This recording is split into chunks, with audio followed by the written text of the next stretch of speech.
Good morning. This is Father Stephen Kelly from St. John's Church in Detroit, and we're continuing our series of daily morning meditations where we generally look at one or another lessons that are assigned for morning or evening prayer, what is known as the Daily Office Lectionary. And today, for Saturday morning, I thought we'd jump back into the book of Ecclesiasticus. Remember, we talked the other day about how the book of Ecclesiasticus is one of the deuterocanonical books, or the apocryphal books, that written basically between the Old Testament and the New Testament period, and are considered a part of the canon of Scripture in the Roman Catholic, the Orthodox, and the Anglican churches, which are, by the way, the vast overwhelming majority of Christians around the world. And it's a collection of wisdom sayings. And so we're on chapter 19, beginning at verse number 4. He that is hasty to give credit is light-minded, and he that sinneth shall offend against his own soul. Whoso taketh pleasure in wickedness shall be condemned, but he that resisteth pleasures crowneth his life. He that can rule his tongue shall live without strife, and he that hateth babbling shall have less evil.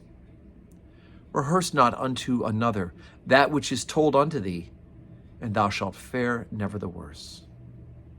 Whether it be to a friend or foe, talk not of other men's lives, and if thou canst without offense, reveal them not. If he heard and observe thee, and when time cometh, he will hate thee. If thou hast heard a word, let it die with thee, and be bold, it will not burst thee. A fool travaileth with a word, as with a woman in labor of a child. As an arrow that sticketh in a man's thigh, so is a word within a fool's belly. Admonish a friend, that it may be that he hath not done it, and if he have done it, that he do it no more. Admonish thy friend, it may be that he hath not said it, and if he have, that he speak it not again.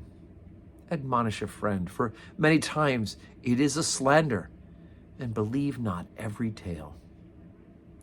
There is one that slippeth in his speech, but not from his heart. And who is he that hath not offended with his tongue? Admonish thy neighbor before thou threaten him, and be not angry. Give place unto the law of the Most High. The fear of the Lord is the first step to be accepted of him, and wisdom obtaineth his love. Okay, so, gossip, right? Folks, ladies and gentlemen, gossip is a particular poison and destroys people's relationships and can destroy your own soul. And I love how the writer of Ecclesiasticus, this wisdom writer, says, basically that you should talk to your friend when you hear a rumor, talk directly to them. And it may be that they're wrong. It may be the story you've heard is wrong, but you do so in love and charity, directly with them. Talk to them, not about them. As I've been oftentimes said to people, I've discovered through years of ministry that those who love me will tell me, and those who don't love me will tell everybody else. And that's just the reality. It is a part of our fallen nature, right? It says right here that lots of people, let's be honest, we slip. We make these mistakes, and we will say these things occasionally. But we need to learn how to guard our tongue, learn how to be quiet and not go about telling tales about others, the gossip and slander that destroys our relationship with others and damages our own soul, right? Yes, talk to your friend if you've heard something and say, I've heard you said this about me. And if he didn't, then thanks be to God. And if he did, it can be corrected. Admonish thy neighbor before thou threaten him, and be not angry. Give place to the law of the Most High. Right? So let's learn how to love one another as Christ loved us. And a big part of that, of course, is watching our mouth. May God help us.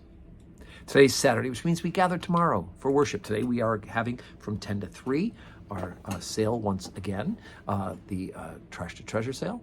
And thank you for all who have come and participated in that. So you're welcome to come down today to St. John's 10 to 3. But also, we are gathering tomorrow for worship. And so 7:30, 8, 10, and 5:30. So I do hope that you will join us as we gather to glorify God and to worship him. And God willing, we'll see you in church.